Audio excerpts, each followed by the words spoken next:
Good afternoon students, myself Mohit Prakash. आज हम फिर टीचिंग ऑफ बायोलॉजिकल साइंस पर चर्चा, जिसमें हमने आज लेसन प्लान के बारे में पढ़ेंगे। तो लेसन प्लान हम कैसे बनाएंगे और लेसन प्लान बनाने का क्या तरीका है, आज हम उसके बारे में। तो लेसन प्लान बनाने के लिए हम एक सही सा टॉपिक चुनते हैं, जो टॉपिक हमें पढ़ाना है। फिर उसके टॉपिक को हम डिवाइड करेंगे कई पर पार्ट में, ठीक है। तो उस पार्ट को हम आज पढ़ेंगे। तो हमने पहले यहाँ देखा कि प्राणी जगत का हमने टॉपिक लिया प्राणी जगत का परिचय। तो प्राणी जगत क्या है, प्राणी जगत कैसा होता है, किन किन से प्राणी जगत बनता है आदि, प्राणी जगत की समस्त क्रियाएं। दूसरा पार्ट है हमारा प्राणी जगत की संरचना। तो प्राणी जगत में पाए जाने वाले जंतुओं की संरचना, प्राणी जगत में कौन कौन से जीव आते हैं, उन सब की संरचना कैसी होती है, इसमें एक कोष के एवं बहुकोष के प्राणी आदि। तो हमने यहाँ पे पाठ्य योजना विषय विज्ञान उपविषय जीव विज्ञान प्रकरण क्लास ये अवधि ली। तो हमने इसके सामान्य उद्देश्य कौन कौन से हैं। विद्यार्थियों में वैज्ञानिक सोच एवं तर्क शक्ति उत्पन्न करना, जिससे किसी प्रकार की कोई समस्या ना आए। दूसरा उद्देश्य है विद्यार्थियों में वैज्ञानिक रुचि एवं योग्यता उत्पन्न करना। अगला, विद्यार्थियों में वैज्ञानिक दृष्टिकोण का विकास करना। अगला पॉइंट है विद्यार्थियों के जीवन पर जीव विज्ञान का प्रभाव समझाना। अगला,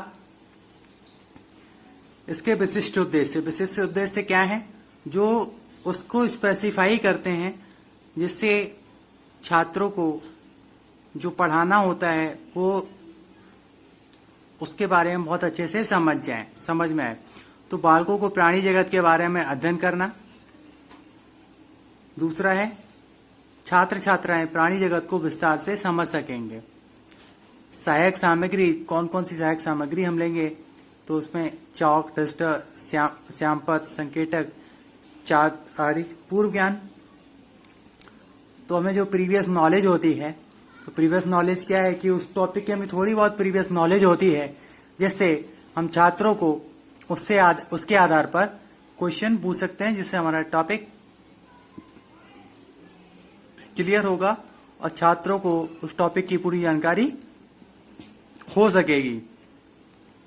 तो पूर्व ज्ञान है हमारा, सभी बालक दैनिक जीवन में विभिन्न प्रकार के पशु पक्षियों, कीटों, जीव जंतुओं को देख चुके हैं तथा उनके विषय में पूर्व ज्ञान रखते हैं, ठीक है। तो यहाँ पे कई सारी चीजें होती हैं, जैसे हमारा शिक्षण बिंदु हम प्रस्तावना में पूछेंगे। पहला हमारा प्रस्तावना है, फिर अनुदेशात्मक उद्देश्य जो हैं, फिर छात्र अध्यापक क्रियाएं, छात्र क्रियाएं, विधि और मूल्यांकन, यही सारी चीजें हैं। तो हमारा प्रस्तावना का उद्देश्य, पहले हमारा पॉइंट है प्रस्तावना। तो प्रस्तावना में हम पूर्व ज्ञान के अनुसार क्वेश्चन पूछेंगे। जैसे हमारा पहले क्वेश्चन हैं कि जीवधारी किन्हें कहते हैं, तो छात्र उत्तर देंगे जो सांस लेते हैं उन्हें जीवधारी कहते हैं। अगला है कुछ जीवधारियों के नाम बताओ, तोता, शेर, भालू, गाय आदि, ये जीवधारी हैं। अगला है जीवधारियों को कितने समुदायों में बांटा गया है, तो समस्त जीवधारियों को 2 समुदायों में बांटा गया है, प्राणी और पौधे। अगला है प्राणी जगत को के विषय में आप क्या जानते हैं। तो ऐसा ये क्वेश्चन हमारा लास्ट क्वेश्चन प्रॉब्लमेटिक है, समस्यात्मक प्रश्न होता है, क्योंकि इसी से हमारा टॉपिक निकल के आता है जो हमें पढ़ाना है, जिसके बारे में हम छात्रों को बहुत अच्छे से पढ़ाएंगे। तो ये तक हमारी विधि थी प्रश्नोत्तर विधि, क्योंकि हमने प्रश्नोत्तर के माध्यम से छात्रों के सम्मुख टॉपिक को क्लियर किया और उस टॉपिक को हम नवीन ज्ञान के थ्रू, न्यू नॉलेज के थ्रू उसको आगे क्लैरिफाई करेंगे।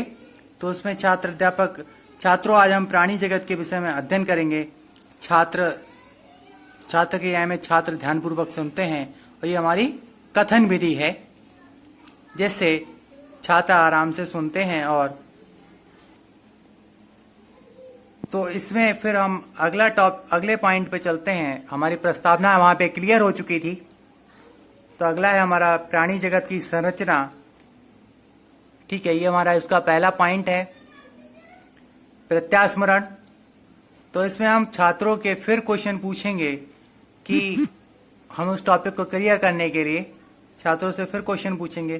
तो पहला क्वेश्चन है हमारा, प्राणी एक दूसरे से किस प्रकार भिन्न हैं? तो छात्रों ने उत्तर दिया कि प्राणी एक दूसरे से आकार एवं संरचना में भिन्न हैं। ठीक है, अगला प्रश्न है, पशु एवं पक्षियों में क्या अंतर होता है? तो पशुओं में पंख नहीं होते, पक्षियों में पंख पाए जाते हैं जिससे वो उड़ सकते हैं। तो अगला प्रश्न है हमारा, प्राणियों का शरीर किससे मिलकर बना होता है? तो इसमें छात्र क्या है, ये छात्रों के समक्ष ये प्रश्न कठिन होता है जिससे छात्र कोई उत्तर नहीं दे पाते हैं और आसानी से सुनते हैं। फिर छात्र अध्यापक जो है, पीपल टीचर, वो उसको क्लैरिफाई करता है कि प्राणियों का शरीर किससे मिलकर बना होता है और वो कैसे वर्क करता है। तो कुछ लोग हाथी, घोड़ा तथा मनुष्य को प्राणी मानते हैं, परंतु केचुआ, चींटी, तितली, मधुमक्खी भी प्राणी है और उनका शरीर बहुत सी कोशिकाओं से मिलकर बना है। ये बहुकोशिकीय प्राणी हैं। कुछ प्राणी जैसे अमीबा, मेढक, मछली आदि एक कोशिकीय प्राणी होते हैं। तो छात्र के राय में छात्र इस कथन को ध्यानपूर्वक सुनेंगे और उन्हें जरूरत होगी तो अपनी उत्तर पुस्तिका में नोट भी करेंगे। ये हमारी व्याख्यान विधि है। ऊपर हमने प्रश्नोत्तर के माध्यम से पूछा था, तो छात्र वहां पे प्रश्नोत्तर विधि के माध्यम से। तो इसमें छात्रों से इस टॉपिक को क्लैरिफाई करने के लिए, यानी उसका मूल्यांकन करने के छात्रों ने कितना ज्ञान प्राप्त किया, तो हम उनसे क्वेश्चन पूछेंगे कि बहुकोशिकीय प्राणी कौन कौन से हैं और अमीबा कैसा प्राणी है, इसके बारे में छात्र उत्तर देंगे। तो फिर हमारे पास अगला टॉपिक है, एक कोशिकीय एवं बहुकोशिकीय प्राणी, दूसरा पॉइंट। तो अनुदेशनात्मक उद्देश्य में हम फिर प्रत्यास्मरण के माध्यम से क्वेश्चन पूछेंगे। जो उसमें प्रश्न है कि एक कोशिकीय प्राणी कौन कौन से होते हैं? तो छात्रों ने उत्तर दिया, अमीबा, पैरामीशियम आदि ये कोशिकीय प्राणी हैं। दूसरा, अमीबा एवं पैरामीशियम कहाँ पाए जाते हैं? ये तालाब और गंदे पानी में पाए जाते हैं, जैसा कि हमें पता है। तो अगला है, मेढक कहाँ पाया जाता है? मेढक जल एवं थल दोनों स्थानों पर पाया जाता है। मछली जल में जीवित रहती है, थल में क्यों नहीं? तो ये क्वेश्चन छात्रों के लिए कठिन है, इसलिए छात्र इसका उत्तर नहीं दे पाते हैं। ये हमारी प्रश्नोत्तर विधि है, जिससे छात्रों के समक्ष हम प्रश्नोत्तर के माध्यम से क्वेश्चन पूछते हैं। तो हम इसमें नवीन ज्ञान प्रस्तुतिकरण में छात्र पीपल टीचर जो कथन अपना उसको क्लैरिफाई करेगा, वो मछली का आकार ऐसा बना होता है कि वह कम से कम रुकावट के साथ पानी में आगे बढ़ सके। सांस लेने के लिए मछलियों में गिल्स पाए जाते हैं, जिनसे मछलियां पानी में घुली ऑक्सीजन को ले सकती हैं, परंतु थल में सांस लेने के लिए उनमें कोई श्वसन अंग नहीं होते हैं।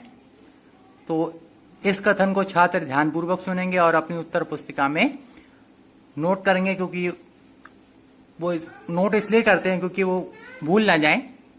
ये हमारी व्याख्यान विधि है। और फिर इसमें हम क्वेश्चंस को आगे बढ़ाने के लिए क्वेश्चंस पूछेंगे बोधगम्य प्रश्नों में, कि उनका ज्ञान, उन्होंने इस टॉपिक को कितने अच्छे तरीके से समझा, मछली का आकार कैसा होता है और मछलियों में श्वसन के लिए कौन कौन से अंग होते हैं। ये हमारा दूसरा प्रश्न है। ये ऊपर वाला पहला प्रश्न था।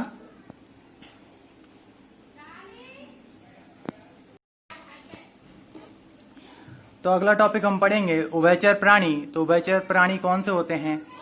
तो उसको हम क्वेश्चन का प्रश्नोत्तर विधि के जरिए देखेंगे कि मेढक जल एवं थल दोनों जगह में जीवित कैसे रहता है। तो मेढक में थल पर सांस लेने के लिए फेफड़े पाए जाते हैं, दूसरा प्रश्न है, मेढक को तैरने में कौन सा अंग सहायता करता है? मेढक के पैरों की उंगलियों के बीच में जाल होता है जो तैरने में सहायक होता है।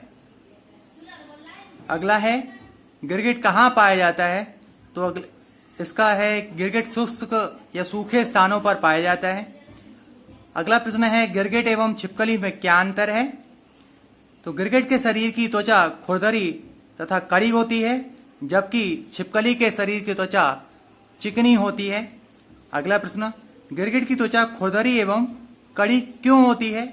तो इस प्रश्न को क्लैरिफाई इसमें उत्तर नहीं दे पाते हैं, इसलिए छात्र इस पे निरुत्तर हो जाते हैं।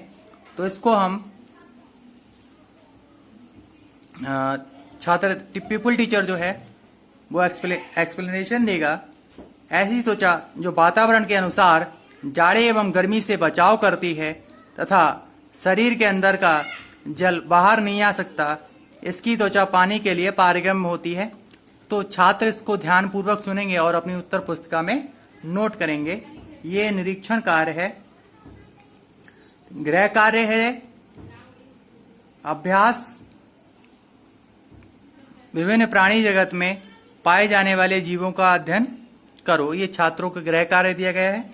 और श्यामपट्ट सारांश है, प्राणी जगत के स्वरूपों की विविधता, एक कोष के प्राणी, बहुकोष के प्राणियों का वर्णन श्यामपट्ट सारांश है, जो छात्र अपनी उत्तर पुस्तिका पर लिखेंगे। इस तरीके से एक कुशल शिक्षण प्लान के द्वारा छात्रों को पढ़ाया जाता है और छात्रों को एक उचित टॉपिक बताया जाता है, जिससे छात्रों के बीच ज्ञान स्थिर रहता है।